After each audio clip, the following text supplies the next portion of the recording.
This is CBS 13 News at 6.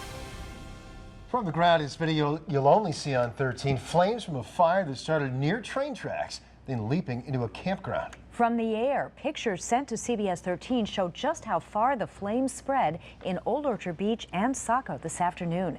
Good evening, I'm Kim Block. And I'm Greg Lagerquist. We have team coverage on that serious fire along the tracks in Saco and Old Orchard Beach. We'll have that in just a moment. But first, he's accused of dismembering his father, and court documents reveal gruesome new details. Investigators say Leroy Smith III killed his father, Leroy Smith Jr., on Saturday. Police found the body on Monday.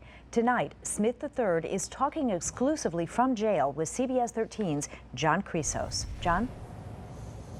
And Kim, late this afternoon, Smith decided he wanted to talk to us against the advice of his lawyer. So we came here to the jail with our camera and questions. Smith was actually very polite, calm, and ready to share his story of what he says happened Saturday when he killed his father. Let's take you inside the jail. In this room, Leroy Smith III confessed to me that he killed his father, who he called Junior, his father, Leroy Smith II. He went into some graphic details about the 3 knives he used in that killing. He said his father was an evil man who sexually abused him. That has not been proven, but he told police the same thing. We discovered that in court documents. Smith says he got kicked out of his apartment in Massachusetts in December and had nowhere else to go, so he moved in with his father in Gardner. Less than 6 months later, he says he killed him. You said your dad sexually assaulted you your whole life. Why did you move in with him? Society gave me no choice. I sit on the outskirts of society, trying my hardest just to get people's attention so I can have a life, and no one wanted to do anything with me. You admitted that you killed your father. Yeah. Why did you do that? The world never approached me. They never told me I'm God. So you did this to get respect? I did this to get my name out there, because how else am I going to get the attention of yourself? I'm a no one sitting up in Maine. And you also said in here, you told officers that you cut up the body, your father's body. Yeah, I had to dispose of him somehow. I mean, I'm not sick in the head. I just wanted him gone. I was going to bury him in the woods and just put dirt over him and just cover everything up. No one know a thing. Some tough details to hear for sure. Smith is charged with murder. He's being held here at the Cumberland County Jail, here at the Kennebec County Jail, without any bail option. A judge has ordered a mental health evaluation. We're live tonight in Augusta at the Kennebec County Jail. John Chrysos, CBS 13 News. And John, as you mentioned, Leroy Smith did face a judge for the first time today, and newly released court paperwork reveals even more disturbing details about this crime. CBS 13's Jana Barnello continues our team coverage. And Jana, what does that paperwork reveal? Kim, these court documents reveal where, how, and why Leroy Smith has been talking a lot through this investigation, as you just saw in his interview with us. And as the court paperwork shows, a warning, though these details are disturbing. Investigators say Smith confessed to everything, killing and cutting up his father in a bathtub and recording it. Smith told police he posted the video of the murder to YouTube and Twitter, but then deleted it. The next day, Smith allegedly dumped his father's body in 16 bags along Lincoln Street in Richmond. Court papers say he rented a carpet cleaner to clean up the crime scene. Now, as much as he spoke to police, Smith remained quiet in court today until an outburst leaving the courtroom and then again outside. I'm the Lord in the kingdom of heaven, the Father of light. What happened, Leroy?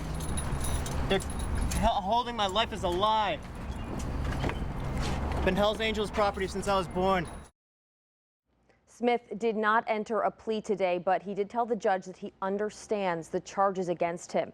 Smith is being held without bail. Greg, back to you. All right, Jana, thank you. Well, on a strange twist, police in 2 towns say they are searching for explosive devices that Leroy Smith III may have planted. One search area is here in Gardner. It's along the Kennard Street area. They're searching this area. The other side, just a few miles to the south as we head down towards Richmond, it's in the train trestle area again. From Gardner to Richmond, that's where they've been looking. Investigators searching the woods near this train trestle. CBS 13's Catherine Underwood is joining us now live from Gardner. Catherine, crews have been out there. Have they been able to find anything suspicious? Greg, it's the end of day 3 of this search, and police tell us that they have found nothing suspicious, no evidence of any homemade bombs in these woods. Neighbors tell us they saw Smith walking this route right along Costello Road here several times over the past week. So police focused their ground searches on these small trails off of the main road. Today, they took that search to the air.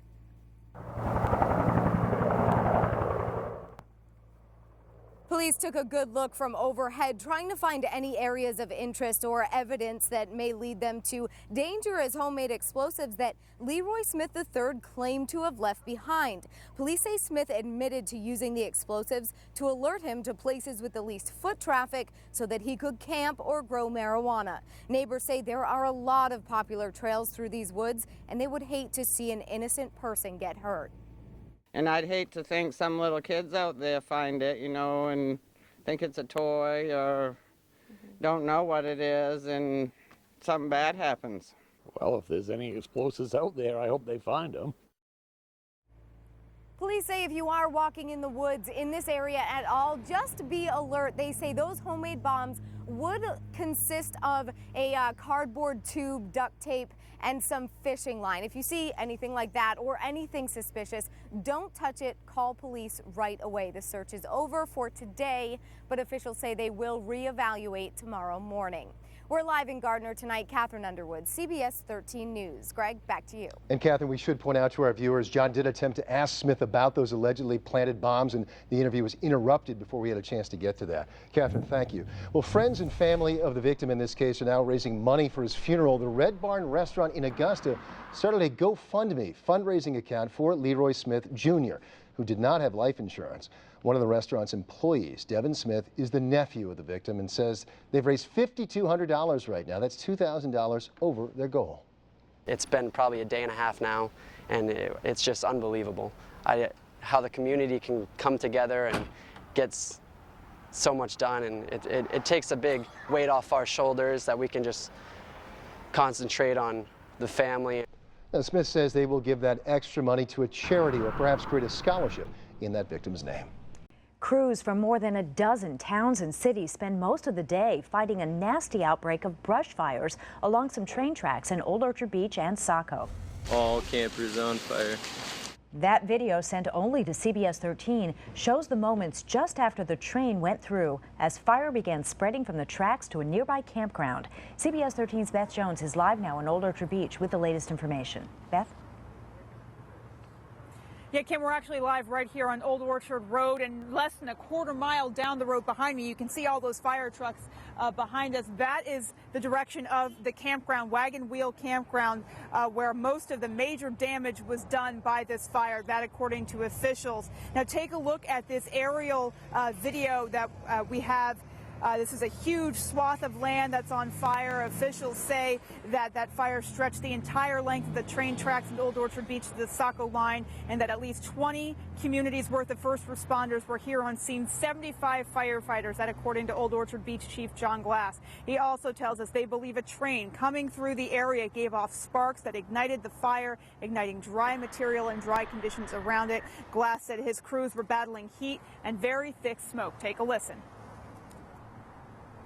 All the way down the track there was smoke and fire conditions. There were a couple of condo complexes that were, the fire was impinging on them but never reached them. We were able to make stops to where we didn't lose any condos, but it was a very dangerous situation all along the track. Well, Chief Glass tells us that at least 10 trailers in the Wagon Wheel Campground were destroyed, but he believes those trailers were unoccupied. More trailers were damaged than the 10 that were actually destroyed, and they say they have crews all the way up and down the tracks, keeping an eye on things to make sure none of those fires reignite. But he says for right now, they have everything under control. We're live here in Old Orchard Beach. Beth Jones, CBS 13 News, back to you. Certainly a lot of effort going into this tonight, Beth. Thanks. We have team coverage of these fires tonight. CBS 13's Marissa Bodner is joining us now live from Saco, where it is still an active scene right now, Marissa. Well, Greg, actually, we thought it was still active. The chief brought us down here. He says, though, it was put out within the last 20 minutes or so. And this was one of the bigger sections of fire they had to fight today. Take a look behind me. You can see the charred hillside. They say it was about 3 acres inside. It took 40 firefighters to get it out. And fire officials say there is some property damage along the tracks. It's unclear the extent of that damage. One of the big problems they faced today, they said, was rail ties tossed aside along those tracks. They're wood, they're covered in oil and grease, so that certainly made things a little more difficult today. But take a look, this video just in. It was taken by a golfer at Dune Grass in Old Orchard Beach. You can see a helicopter picking up water from a golf pond. Some people I talked to today in Saco say they grabbed buckets themselves and helped put out some of the smaller fires. All in all, this has just been a huge fire for this area. Flames about 6-7 feet high at parts, maybe bigger than those small ones, like 2-3 feet. This whole city of Saco was under smoke. It was horrible. I never seen anything like that in my life. Fire officials tell me they have walked the 3-acre perimeter of this fire. They do feel confident that it's out at this point, but they say they'll be back tomorrow. They say those rail timbers along the tracks, those smolder very easily. They'll probably smolder overnight. And they say, you know, a cigarette butt, the slightest wisp of smoke could be dangerous at this point. So again, they'll be back tomorrow just to keep an eye on things. For now, live in Saco, Marissa Bodner, CBS 13 News. I'll send it back to you. Oh, it is good to hear they've dealt with those hot spots they were dealing with in the last half hour, Marissa. Thank you. The threat of brush fires is not isolated to the Old Orchard Beach area. Charlie Lopresti joins us now with more on where the danger is highest and when we can expect some relief. Charlie. Well, Kim, conditions were perfect this afternoon for something as simple as just a few sparks from a train to cause those fires. The U.S. Maine Forest Service, I should say, is keeping the area in a Class 3 high fire danger. That's southern and coastal Maine. Let's take a look at that map from the Forest Service here. Areas in yellow have a high fire danger. It's a moderate fire danger the farther inland you go. In fact, areas in the mountains still looking at some snow or some melt occurring up there where we're at a low fire danger. Dew points are very low right now. During the afternoon, we had relative humidities between 20 and 30%. So that's why we had fire problems during the afternoon. Now going forward, some improvement is expected. Some showers are likely tomorrow, improvement in the fire danger anyway, and those relative humidities will be on the increase. Coming up in a few minutes, I'm going to walk you through tomorrow's forecast, which includes a big cool down, of course, followed by a big warm-up. Details in the 7-8 in a few, Kim. Like that part. All right, thanks, Charlie. Still ahead, a terrifying crash in Rochester when a car crashes right into a condo. The object that car narrowly missed that could have made the situation more tragic. And a family dog is shot and killed by a neighbor in West Paris. The reason the neighbor gave for doing it and what the dog's owner is saying about it, coming up. This is CBS 13 News. A mother and son say they're lucky to be alive after a car smashes through their condominium last night. It happened in Rochester, New Hampshire. You can see the shattered glass and the gaping hole in the condo. John Martineau says he was in his bedroom when he heard a loud crash just before 10 last night. Yeah, I'm just lucky that no one was injured. I mean, that would have been a whole entire another dilemma if someone was killed or something, because that was definitely enough impact force to kill someone. Martineau came out to find a black Toyota Camry in the living room. The driver of that car, Mark Harmon, is a neighbor. He didn't want to speak on camera, but he tells us that he was pulling into his parking spot when his brakes went out. He says his car went over the hill, through the fence, and into the family's condo. Harmon says he feels terrible but is thankful that no one was hurt. A West Paris man is facing cruelty to animal charges for shooting and killing his neighbor's dog. These are pictures of Jake, a 13-year-old boxer mix. The dog's owner, Kevin Newton, and animal control officer Ozzie Hart both say Newton's neighbor, Steve McCann, admitted to shooting the dog. They say McCann told them he thought it looked like a pit bull and didn't have a collar. They say McCann told them when he got his gun, the dog ran off, but he followed the dog and then shot it. It didn't try to attack him or anything. It just stayed right there by his house. And then when he got the gun out, didn't it try to run away? Yes, it did. But I guess Steve told him he shot him 5 times. The first shot didn't kill him, so he shot him 4 more. Kevin Newton says he found his dog's body, carried it home, and buried it there in his yard. Other neighbors tell us Jake was very friendly, wouldn't harm a fly. Steve McCann was not home and has not returned our calls. Moose loose. A great day for a waterfront picnic, and apparently this moose thought so too. Now, where this moose emerged and where it ended up going, coming up. And today was a nearly perfect spring day. Going forward, I'm tracking a cool down tomorrow, followed by a big warm-up for part of the weekend. Don't miss the forecast. It's up next. Now, your Weather Authority forecast with Charlie DePresti. Well, today was a simply gorgeous spring day. We had highs in the 60s and 70s. Just a few high thin clouds are spilling over this evening. A look at our Old Orchard Beach Pier Cam time lapse. Capture the tide on the increase or moving up. High tide right now. In fact, we're looking at a few high increasing clouds during the late afternoon hours. So it was a gorgeous day. A live look right now from our Raymond Sky Cam out over Panther Pond. Sort of a milky appearance to the sky. Some of those clouds will continue to increase tonight and thicken up during the day tomorrow. Notice the snow-covered peaks there of the presidential range back in New Hampshire. In fact, the temperature on Mount Washington now is up to 37 degrees. They are above the freezing mark. That's good news. A little bit of snow is melting up on the observation deck at the Sherman Adams building at Mount Washington State Park. For the rest of us, though, we're cooling off a little bit in the upper 30s now at the coastline. We topped out in the upper 60s today. What a perfect day, right? Upper 60s for coastal towns. Some inland communities are still showing off with temps in the 60s to near 70 degrees. Where do we go from here? Well, tomorrow will feature thickening clouds with a chance for an afternoon shower. A good chunk of the day tomorrow will feature just dry conditions. Our brightest skies will be during the morning hours. A few showers are likely on Saturday as well. There's the chance for a thunderstorm, and it will be milder. Highs that day should make it back into the 60s, and the payoff day will be Mother's Day itself.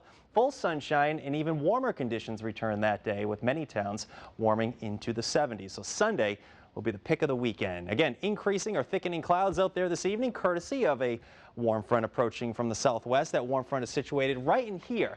Now, the air mass behind this front is significantly warmer. Look at this air mass back to the Pennsylvania area, down through the Ohio Valley. They're in the 80s down there. It looks like a piece of that warmth will try to get in here on Saturday. The big question is, can we break out of the clouds, at least for a brief period?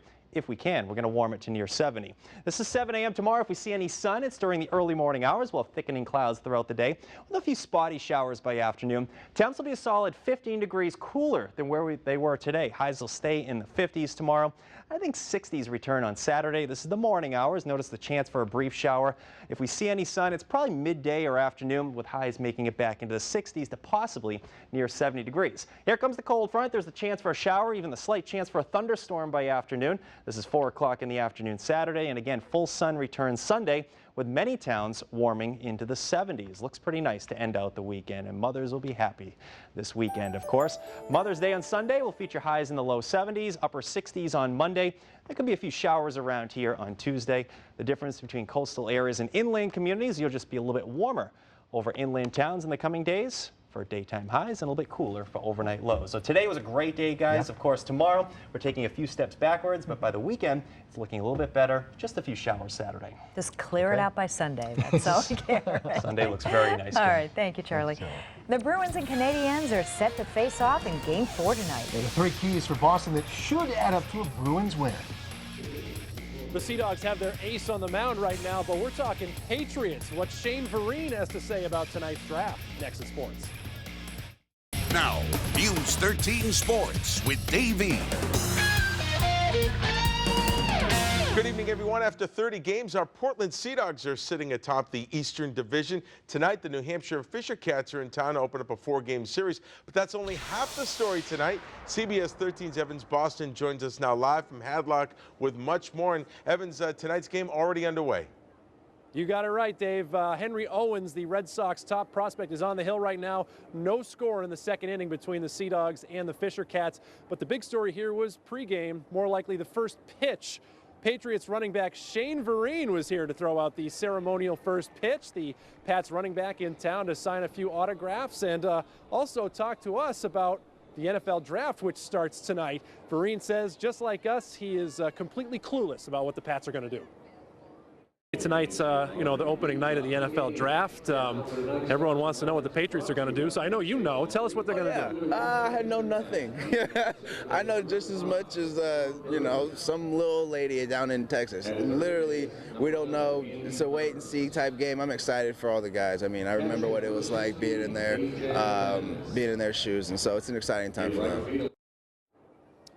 Vereen, of course, was a second-round draft pick for the Patriots. Very, very nice guy. He's signing autographs as we speak. Full highlights of the Sea Dogs game tonight on CBS 13 News at 11. Dave, the Sea Dogs bus broke down last night. They didn't get in until 2 a.m. So much for a getaway game. Absolutely. Get the coffee ready. All right, Evans, great job. Well, it's not a must-win for the Bruins tonight, but it's the closest thing. The Bees and Canadians facing off in Game 4 at the Bell Center with Montreal leading the series 2-1. The Bruins have yet to really play Bruins hockey for a full 60 minutes. The Bees would like to have a faster start tonight, get physical from the get-go, and get more traffic in front of Carey Price. One thing is for certain, the Bruins aren't panicking or pointing fingers.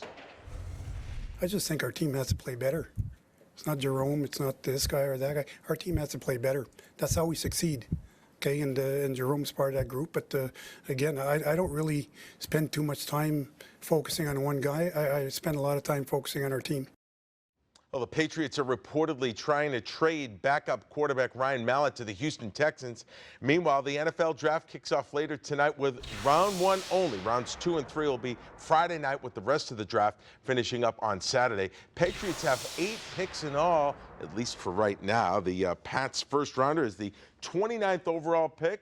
Patriots also have a second rounder, a third rounder, 2 in the 4th, 2 in the 6th, and 1 in the 7th. What the Patriots plan on doing with those picks is anyone's guess. One thing is for sure, they don't need a starting quarterback. No, that's all I can tell you. Good to know. Knock on wood. Yes. That's going to take a while, that draft. Oh, yeah, it's going to take a long. The first round takes forever. We may not know the Pats pick until maybe after the 11 o'clock news. Okay, well, you'll tell us, I'm sure. We will. And we'll be right back with a final check on your forecast and a moose on the loose. Stay with us. This is CBS 13 News. This was a great day for a picnic lunch along the waterfront, and apparently this moose in Bath had the same idea. Yeah, this is video shared with us today by Melissa and Michael Christensen. Take a look. This is right along the Kennebec River there. They say the moose swam out of the river, popped up on shore, and then ran right off towards the downtown. Bath police tell CBS 13 News that the moose ran around some residential neighborhoods for about 15 minutes before finally going back into the woods. Don't blame him. Good day for a swim, I guess, for your moose. Yeah, exactly. Yes, exactly. Boy, nice weather, Charlie, today, and maybe a little downward tomorrow. Right. Just a little bit, though. Tomorrow we head downhill into the 50s for highs, so a solid 15 degrees cooler than where we were today, but we're back on the upswing by Saturday. Chance for a shower or thunderstorm. Sunday is that payoff day. 70s return for everyone. Can't wait to remember what that feels like. I know. Thanks, Sterling. Have a great night. Thanks for joining us. We'll see you back here later tonight.